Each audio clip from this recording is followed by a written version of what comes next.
Hello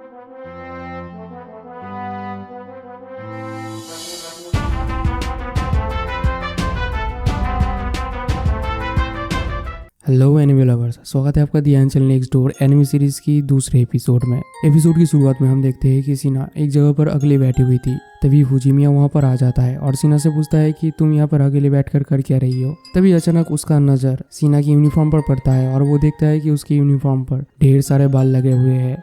तो फुजिमिया सीना से पूछता है कि तुम किसी बिल्ली या कुत्ते के साथ खेल रहे थे क्या। तो सीना बोलता है कि नहीं, मैं खेल नहीं रही थी, दरअसल एक बिल्ली इस पेड़ पर अटक गया था तो मैं उसे इस पेड़ से उतार रही थी। अब फुजिमिया का नज़र सीना की पैर पर पड़ता है और वो देखता है कि सीना की पैर पर मोच आ चुकी थी। तो वो सीना को बोलता है कि तुम यहीं पर रुको, यहाँ से हिलने की कोशिश भी मत करना, और वो कहीं पर चला जाता है। दूसरे सीन में हम देखते हैं कि फुजिमिया एक फर्स्ट एड किट लेकर आया था। फुजिमिया सीना को बोलता है तुम अपनी टाइट्स उतारो, मैं तुम्हारे पैर पर पट्टी कर देता हूँ, और ये बोलकर अपना जैकेट सीना को दे देता है और बोलता है कि लो, इससे तुम अपने आप को कवर कर लो, और फिर अपना मुंह दूसरी ओर घुमा लेता है। सीना अपनी टाइट्स उतार देती है और फुजिमिया उसके पैर पर पट्टी करने लगता है। फुजिमिया को पट्टी करते हुए देखकर सीना थोड़ा सा इम्प्रेस्ड हो जाती है और बोलती है कि तुम तो इसमें बहुत ही अच्छे हो। तो फुजिमिया बोलता है कि हाँ, मैं थोड़ा बहुत इंजरीज तो क्योर कर सकता हूँ, लेकिन फिर भी मैं कुक नहीं कर सकता। तो ये सुनकर सीना थोड़ा सा हंस देती है। पट्टी बांधना खत्म होने के बाद फुजिमिया सीना को अपनी ट्राउजर्स दे देता है और बोलता है कि ये लो, ये पहन लो, और बोलता है कि मुझे नहीं लगता कि इन बैंडेड्स के ऊपर तुम अपना टाइट्स पहन सकती हो, तो इसलिए इसे पहन लो। और अपना हुडी सीना को देते हुए बोलता है कि तुम इसे भी पहन लो, क्योंकि तुम नहीं चाहोगे कि जब मैं तुम्हें अपने कंधे पर करके घर ले जाऊँ तो कोई तुम्हें देख ले।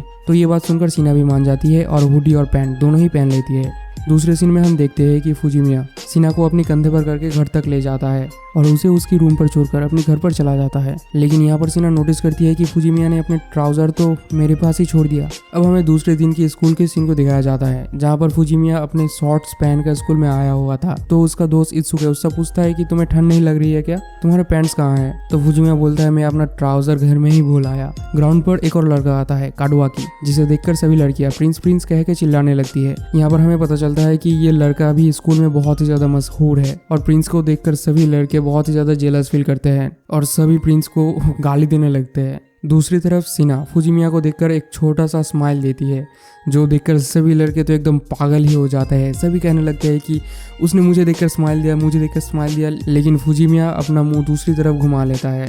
अब हमें रात के सीन को दिखाया जाता है, जहाँ पर सीना खाने के साथ साथ फुजिमिया की कपड़े भी धुला के लाई थी। सीना को देखकर फुजिमिया पूछता है कि अब तुम्हारे पैर की दर्द कैसी है। सीना बोलती है पाँव की दर्द तो अभी चली गई है, लेकिन मैं अभी एक्सरसाइज करना अवॉइड कर रही हूँ। तो फुजिमिया बोलता है तुम्हारे पैर में चोट लगने के बावजूद भी तुम स्कूल में काफी ज्यादा पॉपुलर हो अभी भी।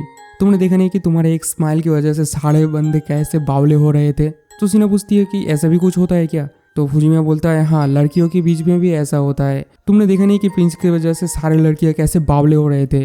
तो सीना यहाँ पर एक न्यूट्रल रिएक्शन देते हुए कहती है अच्छा, तुम्हारा मतलब काडुआकी। तो फुजिमिया सीना से पूछता है तुम्हें काडुआकी पसंद नहीं है क्या। तो सीना बोलती है कि हाँ, वो बहुत ज़्यादा पॉपुलर है, लेकिन मुझे वो बिल्कुल भी पसंद नहीं, और वैसे भी वो दूसरी क्लास में पढ़ता है। अब फुजिमिया का नज़र टिफिन बॉक्स में पड़ता है और वो देखता है कि आज तो बहुत ही बढ़िया खाना बना हुआ है। तो वो सीना से पूछता है कि आज इतना बढ़िया खाना किस लिए। तो सीना बोलती है कि कल तुमने मेरा हेल्प किया था ना, इसीलिए। तो अब फुजिमिया एक सरा हुआ फेस लेकर बोलता है कि मैं कभी तुम्हारे हाथ की फ्रेश खाना खाना भी पसंद करूंगा। ये सुनकर सीना बोलती है तुम्हारा मतलब क्या है। तो फुजिमिया घबराते हुए बोलता है मेरा वो मतलब नहीं था जो तुम समझ रही हो। तो अब सीना बोलती है कि चलो स्प्लिट करते हैं, हम अपना बजट स्प्लिट कर लेंगे और एक साथ ही खाना बनाएंगे।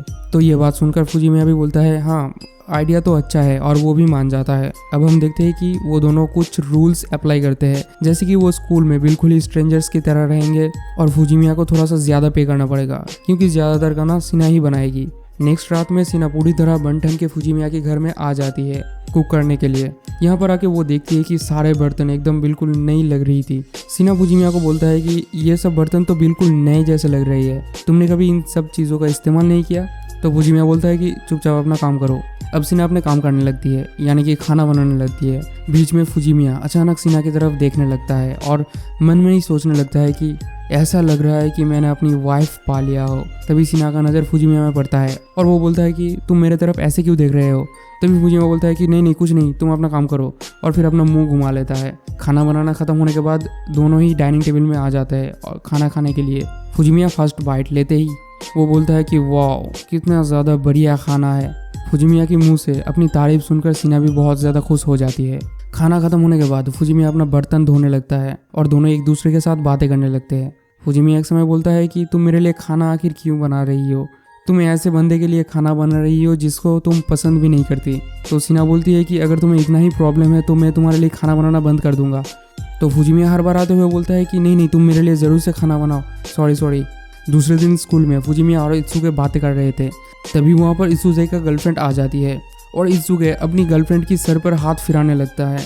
ये देखकर फुजिमिया थोड़ा सा हैरान होता है और पूछता है कि आखिर तुम ये कर क्या रहे हो। तो इत्सुके बोलता है कि अपनी गर्लफ्रेंड की सर पर हाथ फिराना ये बहुत ही ज़्यादा नॉर्मल बात है। तो इत्सुके का गर्लफ्रेंड फुजिमिया से पूछता है कि तुम अपनी गर्लफ्रेंड के साथ ऐसा नहीं करते। तो फुजिमिया बोलता है मेरे कोई गर्लफ्रेंड नहीं है। अब हमें दोबारा से रात के सीन को दिखाया जाता है जहाँ पर फुजिमिया अपनी बर्तन शेल्फ में रख रहा था, लेकिन दूसरी तरफ सीना कुछ कैलकुलेशन कर रही थी। तो फुजिमिया आगे पूछता है कि तुम क्या कर रही हो। तो सीना बोलती है कि थोड़ा सा कैलकुलेशन कर रही हो और बोलती है कि मुझे अच्छी तरीके से पढ़ना है और मैंने तो नेक्स्ट ईयर की बहुत सारे काम भी कंप्लीट कर लिया है। ये सुनकर फुजिमिया थोड़ा सा हैरान होता है और बोलता है कि क्या इतना ज़्यादा पढ़ाई करती हो तुम? मैं तो बस उतना पढ़ता हूँ जिससे मैं पास हो जाऊँ, क्योंकि ग्रेड भी इंपॉर्टेंट है। तो सीना बोलती है मैं अपनी मर्जी से नहीं पढ़ती, मुझे पढ़ना पड़ता है, और बोलती है मेरे घर जाने का टाइम हो गया है तो मैं चलती हूँ। और इतना बोलते ही वो वहाँ से जाने लगती है, लेकिन अचानक उसके आई कार्ड नीचे गिर जाता है और फुजिमिया उसे उठाकर उसे देने के लिए चला जाता है। आई कार्ड देने के बाद फुजिमिया को रियलाइज़ होता है कि कल उसकी बर्थडे है, क्योंकि उसने आई कार्ड में सीना की बर्थडे देख लिया था। तो फुजिमिया यहाँ पर सोचने लगता है कि मुझे सीना को कोई ना कोई गिफ्ट तो देना ही पड़ेगा। दूसरे दिन रात में फुजिमिया सीना से पूछता है क्या तुम्हें कोई चीज़ चाहिए। तो सीना थोड़ा सा सोचकर बोलती है कि हाँ, मुझे एक शार्पनिंग रॉक चाहिए। तो फुजिमिया थोड़ा सा हैरान होता है और बोलता है कि तुम शार्पनिंग रॉक से क्या करोगी। तो सीना बोलती है हाँ, मुझे पता है ये थोड़ा सा अजीब है, लेकिन मैं अपनी शार्पनिंग रॉक से अपने नाइफ्स वगैरह शार्प कर सकती हूँ। नेक्स्ट डे स्कूल में फुजिमिया अपनी दोस्त इत्सुके से थोड़ा सा सजेशन मांगता है कि आखिर एक लड़की को क्या गिफ्ट दिया जाए। तो इत्सुके थोड़ा सा सोचकर बोलता है कि एक हैंड क्रीम, ये बहुत ही ज़्यादा बढ़िया गिफ्ट रहेगा। और फुजिमिया भी सोचता है कि हाँ, ये तो एक बढ़िया आइडिया है, क्योंकि सीना हर वक्त काम करते रहती है तो उसकी हाथ भी सॉफ्ट रहना बहुत ही ज़्यादा ज़रूरी है। घर जाते वक्त फुजिमिया इत्सुके की गर्लफ्रेंड से भी सेम सवाल पूछता है। तो यहाँ पर इत्सुके की गर्लफ्रेंड पूछती है कि आखिर तुमने एक गर्लफ्रेंड पटा ही लिया। तो फुजिमिया बोलता है कि नहीं, मेरे गर्लफ्रेंड के लिए नहीं, मेरा एक पड़ोसी है उसके लिए। रास्ते में अचानक फुजिमिया इत्सुके की गर्लफ्रेंड को रिक्वेस्ट करने लगता है ताकि वो उसके साथ एक शॉप में चला जाए जहाँ पर वो कोई गिफ्ट खरीद सके। तो ये बात सुनकर इत्सुके की गर्लफ्रेंड भी मान जाती है और तीनों एक साथ एक शॉप में चले जाते हैं। रात में सीना सोफे पर बैठकर एक किताब पढ़ रही थी, तो फुजिमिया उसके पास आकर बैठता है और थोड़ा सा हिम्मत जुटाकर उसे अपना गिफ्ट दे देता है। तो सीना पूछती है कि ये क्या है। तो फुजिमिया बोलता है आज तुम्हारा बर्थडे है ना, इसीलिए मैं तुम्हारे लिए गिफ्ट लाया हूँ। तो सीना बोलती है कि मुझे नहीं लगता मैंने कभी तुम्हें अपना बर्थडे बताई है। तो फुजिमिया बोलता है कल तुमने अपना आई कार्ड गिरा दिया था, तो वहीं से मुझे तुम्हारी बर्थडे के बारे में पता चला। तो सीना बोलती है मैं किसी को अपना बर्थडे नहीं बताती और ना ही कभी मैं अपना बर्थडे सेलिब्रेट किया है। तो फुजिमिया गुस्से में अपनी गिफ्ट का बैग उसकी गोदी में फेंक देता है। ये देखकर सीना बैग के अंदर से एक बॉक्स निकालती है और वो देखती है कि उस बॉक्स के अंदर एक हैंड क्रीम है। फुजिमिया सीना से बोलता है कि तुम हर वक्त काम करती रहती हो, इसीलिए तुम्हें अपने हाथ के ख्याल रखना बहुत ज़्यादा ज़रूरी है। सीना बोलती है लगता है बैग के अंदर और भी कुछ है, और वो देखती है कि बैग के अंदर एक टेडी बेयर है। फुजिमिया बोलता है अगर तुम्हें ये पसंद नहीं आया तो तुम इसे रख सकती हो। तो सीना बोलती है कि नहीं, मुझे ये पसंद आया है, और उस टेडी बेयर को हग कर लेती है और बोलती है मुझे कोई स्ट्रेंजर से गिफ्ट लेना पसंद नहीं है, इसीलिए मैं अपनी बर्थडे सेलिब्रेट नहीं करती। तो फुजिमिया बोलता है लेकिन तुमने तो इसे एक्सेप्ट कर लिया। तो सीना बोलती है तुम स्ट्रेंजर नहीं हो ना, इसीलिए। ये सुनकर फुजिमिया ब्लश करने लगता है और अपना हाथ सीना के सर पर फिराने के लिए जा ही रहा होता है, तभी वो अपनी अरमानों पर काबू कर लेता है और अपना हाथ वहाँ से हटा लेता है। और फिर सीना फुजिमिया को दोबारा से थैंक यू बोलती है और यहाँ ये एपिसोड खत्म हो जाता है। तो आप लोगों को वीडियो कैसा लगा कमेंट में ज़रूर बताना, और थोड़ा सा भी अच्छा लगा हो तो एक छोटू सा सब्सक्राइब करके ज़रूर जाना। Bye bye.